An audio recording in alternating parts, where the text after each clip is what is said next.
নমস্কার বন্ধুরা, ঐশী কিচেনে সবাইকে জানাই স্বাগত।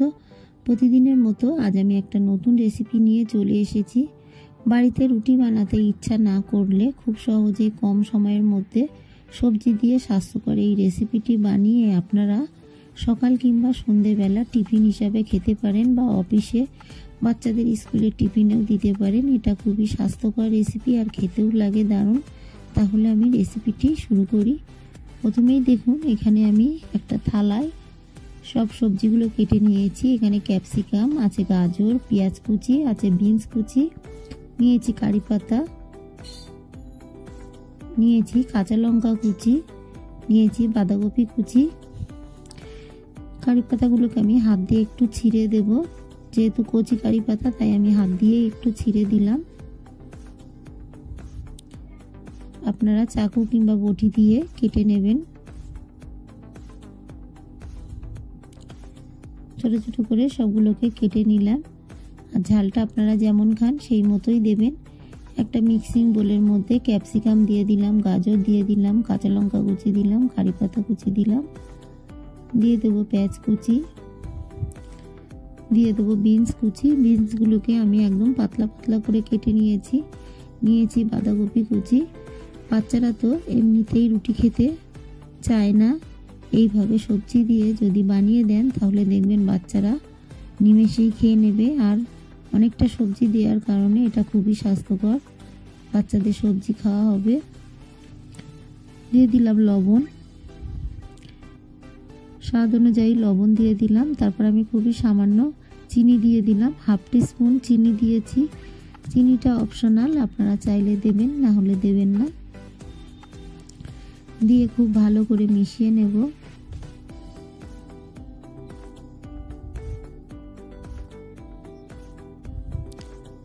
লবণটাকে পুরো সবজির সঙ্গে ভালো করে মিশিয়ে নেব।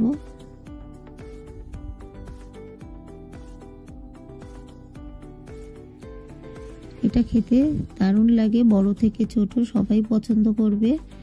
বাড়িতে বানিয়ে খেয়ে দেখবেন কেমন হয়েছে। ভালো লাগলে আমার চ্যানেলটিকে সাবস্ক্রাইব করে আমার পাশে থাকবেন। পেঁয়াজগুলোকে দেখুন আমি চামচ দিয়ে ছাড়িয়ে নিচ্ছি।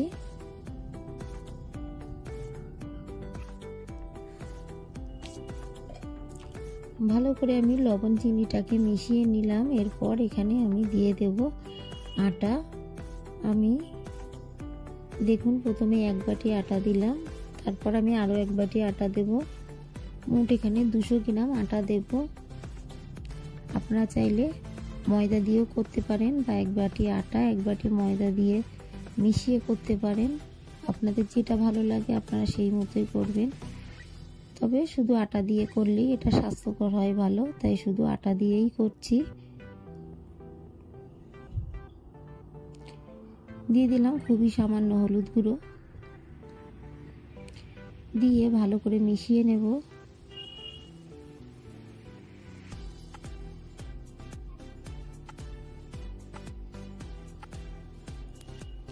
ভালো করে মিশিয়ে নেওয়ার পর দিয়ে দেব জল।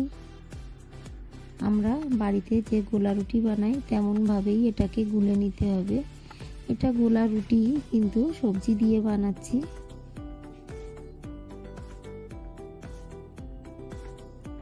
বাড়িতে তো অনেকভাবে গোলা রুটি বানিয়ে খেয়েছেন, একবার এরকম ভাবে গোলা রুটি বানিয়ে খেয়ে দেখবেন।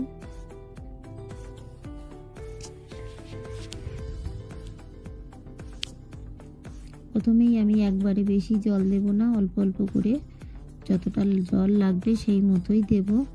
ব্যাটারটা খুব বেশি পাতলা হবে না আর খুব বেশি ঘনও হবে না, মিডিয়ামই রাখবেন।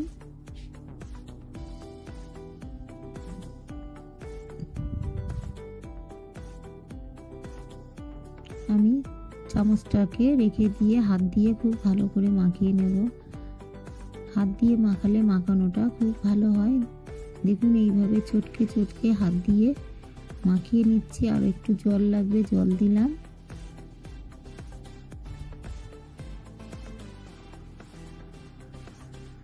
বেশ কিছুক্ষণ এইভাবে ফেটিয়ে নিলাম। দেখুন হাত দিয়ে ঘুরিয়ে ঘুরিয়ে।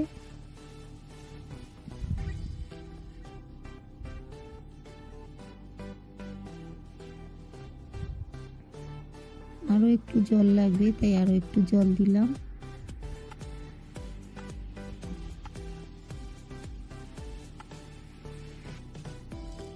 খুব ভালো করে আমি মাখিয়ে নিয়েছি। এরপর গ্যাসে প্যান বসিয়ে দিলাম। প্যানটা গরম হলে দিয়ে দেব 1 টিস্পুন সাদা তেল। খুব বেশি সাদা তেল দেবেন না, অল্প একটু দিলেই গোলা রুটিটা হয়ে যাবে। পুরো প্যানের গায়ে আমি তেলটাকে লাগিয়ে নিলাম।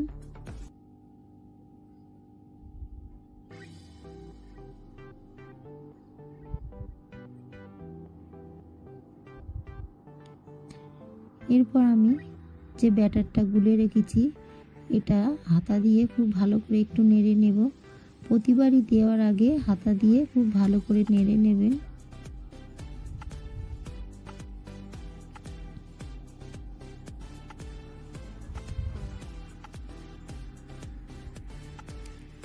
দেখুন আপনাদের দেখাচ্ছি, এইভাবে একটু নেড়ে নিয়ে তারপর ব্যাটারটা দিয়ে দেবেন। এইটা দেওয়ার পর ফ্লেমটাকে মিডিয়াম করে দেবেন, বা লো করে দিলে বেশি ভালো হয়। লো করেই দেবেন হাতে সময় থাকলে, তাহলে সবজিগুলো খুব সুন্দরভাবে সিদ্ধ হয়ে যাবে। আর যদি হাই ফ্লেমে করেন তাড়াতাড়ি রুটিটা পুড়ে উঠবে, সবজিগুলো কাঁচা থেকে যাবে। তাই চেষ্টা করবেন একটু লো ফ্লেমে কিছুক্ষণ রেখে তারপর হাই ফ্লেমে ভেজে নেবেন। প্রথমে লো ফ্লেমে কিছুক্ষণ রাখবেন, তারপর হাই ফ্লেমে দিয়ে গোলা রুটিটাকে ভালো করে ভেজে নেবেন। একইভাবে আমি সবগুলো বানিয়ে নেব। আমার এই সহজ রেসিপিটি আপনাদের ভালো লাগলে প্লিজ আমার চ্যানেলটিকে সাবস্ক্রাইব করে পাশে থাকা বেল আইকনটি ক্লিক করে দেবেন। তাহলে আমি যখন কোনো নতুন ভিডিও ছাড়ব সঙ্গে সঙ্গে আপনাদের কাছে পৌঁছে যাবে। রেসিপিটি ভালো লাগলে একটা লাইক করতে ভুলবেন না। রেসিপিটি কেমন লাগলো আমাকে কমেন্ট করে জানাবেন। দেখুন একইভাবে আমি সব গোলা রুটিগুলো করে নিচ্ছি। এটা কতটা সুন্দর হয়েছে আপনারা বাড়িতে একবার না করে খেলে বুঝতে পারবেন না। বাড়িতে অবশ্যই একবার বানাবেন। এই শীতের সবজি দিয়ে সকালবেলা চটজলদি টিফিন বানিয়ে সসের সঙ্গে খাবেন। এটার সঙ্গে আর কোনো কিছুই লাগবে না, একটু টমেটো সস ঘরে থাকলেই এটা দিয়েই খেয়ে নেবেন। আর অন্য কিছু এর সঙ্গে খাওয়ার দরকার হয় না।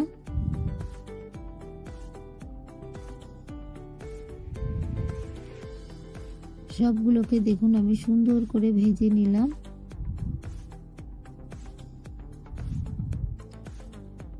গ্যাসের ফ্লেমটাকে আমি অফ করে দেব। এরকম ভাবে সস দিয়ে খেয়ে নেবেন, দেখবেন কতটা সুন্দর লাগে, টেস্ট হয়। পুরো ভিডিওটা দেখার জন্য সবাইকে জানাই অসংখ্য ধন্যবাদ।